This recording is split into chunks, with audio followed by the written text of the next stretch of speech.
what's necessary to be successful or to make a difference in interactions and bridge building with those from different backgrounds in your city. What do you need? What is necessary? Can you just think through about that? Oh, you've not started? Okay, go ahead. Anybody else got anything to share with us? Yep. Trust with people. For a relationship of trust with people on both sides of the cultural divide. Trust on both sides. Trust on both sides. Is somebody writing down for me, please? Help me. Trust on both sides. Yep. This table? We spoke about humility. Humility. Relationship. This table? Have you got something? Relationship building. Relationship building. Yep. Anyone ready with something? Let's quickly capture this. Yeah, time and patience. Patience. Patience. We had a good listener and open. Good listener and opening to all the ideas. Networks and research. Network and research. Connections, people who will connect us with those we don't know yet. Connections, I love that. To those we don't know yet. Is somebody helping me with this, please? Okay, Helen, you're there. Yeah, people of peace. Cultural awareness. Cultural awareness. Cultural awareness, I love that. That's competence. Yeah, great. Quick one. Stable, have you got one? Yeah. Vision. You need the vision. You need to be intentional and put the time aside. It's not going to happen on its own. Take time. It takes time to build a relationship. Be prepared for it to be hard. And the rest, I was stealing notes from everybody else. I love that. It's going to be hard. It's not going to be easy. Ian? In practical terms, we have to have some spaces for this dialogue. Yeah. We have to have some spaces for this dialogue. Any final one? Imagination, creativity, activities. Now, I just want to quickly paint an image for you. Intercultural competence can be like learning to drive a car. Who's ever learned to drive a car before? Huh? Have you? You remember it? Now, it starts with interest, isn't it? Interest, you have to be curious. Attitude, those are very important. For instance, but it moves on to another level. For instance, I, or Soba, if I've read a book about cars and car driving, does it mean that I can now drive? Huh? If I've read a book about cars and driving, does it mean I can now drive? No. Do we agree with that? Yeah? Although Osoba has acquired knowledge about cars, how they are constructed, how they operate, and what the traffic rules are, he or she most likely will not be able to drive a car based on that information. Do we agree? Now, next step could be, if Andy is the one teaching me, he takes me to a parking lot or a road and instructs us about how to operate the car, how to get started, how to speed up, how to steer, how to stop. Now, I haven't done that. Is it now safe for Soba to go out into the road? Yeah? No. If you were a policeman, can I do that? No. It's no. And Even though someone knows the rules and is about to drive a car, although someone successfully developed the skills to drive a car, he or she needs to apply the traffic rules in a real-life situation. So having the information, developing the skills, applying it in the real-life situation is another matter. Do we agree? Yeah?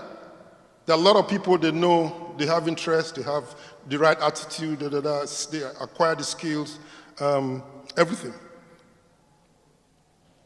Although I've successfully developed the skills to drive a car, he or she needs to apply the traffic rules in a real life situation. Even though someone knows the rules and is able to drive a car, the next step is to master the complexity of traffic interaction. It is about effectively communicating one's own intention, understanding the intentions of the other. If you are driving on a road, if you don't calculate what the other guy is going to do, or you're not in the now, you could just crash or something. It's not just about you, but what the intentions of the other. Understanding the intentions of other participants in the traffic light and making split-second and continuous decision on how to interact. Practice in a real-life context is needed to develop the routine to safely drive in traffic. Now, suppose Osoba has learned to drive a car in Lagos. Actually, this happened to me in the US. Suppose I have learned to drive a car in Lagos. Will he or she be able to drive a car in a city like Leeds? Huh? Probably no. I'll tell you my story. I drove in UK, and then I went to Atlanta. We had a conference with one of the Baptist church associations there. We had a conference, and this retreat center was up in the hill, lovely place. You know, through the motorway, I rented a car. I drove very well, but when we were going up, it was this 2-lane, just single lane. And suddenly I found myself, I was driving, and then there was another car in front of me. And I was wondering, why is he in front? Why is he driving towards me? Suddenly it dawned on me, I was on the wrong lane. So it wasn't about him, it was me. Because what side of the road do we drive? So even though so even though Osoba can drive a car and is capable of driving safely in Nigerian situation or UK situation, the traffic rules and the rules of engagement might be different in a city like Lagos or other places.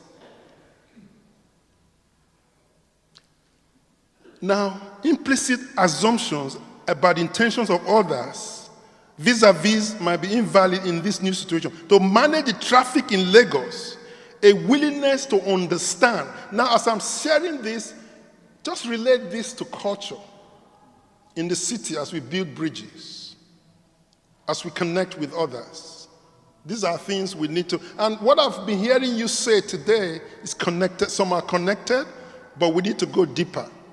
And later on, we'll have stories from different cities that kind of connects with this. So to manage the traffic in Lagos, a willingness to understand, to manage, interaction, culturally, cross-culturally, a willingness to understand and learn how traffic operates in new contexts. In a new context is required. It requires a process of learning to progress in the ability to handle that intercultural incidents through driving, learning. That includes experience, reflection, conceptualization, and experimentation. That's just all we've kind of talked about. Attitudes, I heard from all of you, attitude is key. The role of a bridge builder. What's your attitude? You interested? What's your attitude? And we shared that diagram earlier. You saw the diagram? on the screen the 5 stages. I think it's on your table. I just want us to reflect on where are you currently at in that diagram. That's you personally, your church, and your city. Where are you currently at? Your city. Have you got the diagram with you? Yeah. Just discuss amongst yourself quickly. Just from our table, we're just saying that within our cities of Leeds, Manchester and London, we've got pockets of really great activity that's going on. But in general terms, it's often about the church leadership actually making sure that everybody's open to be able to connect like in this way. Because some people can keep everything to themselves and become quite isolationist. The key thing for me is to make sure that our leaders are being open to this sort of intercultural exchange and making sure that it's given, and not permission, but real encouragement that folks should be involved in it. We can often keep it to ourselves if we're not careful, I think. Thank you. Anyone wants to share? Yeah, Paul? Yeah, I think where we're at in Leeds particularly is, I think, probably stage 3. We've come a long way over 20 years. But this issue of empowerment and leadership, we've had some really good training in intercultural mission going on now for, again, probably the best part of 15 years, called Kairos, and more latterly, simply mobilizing. But I think it's more than that.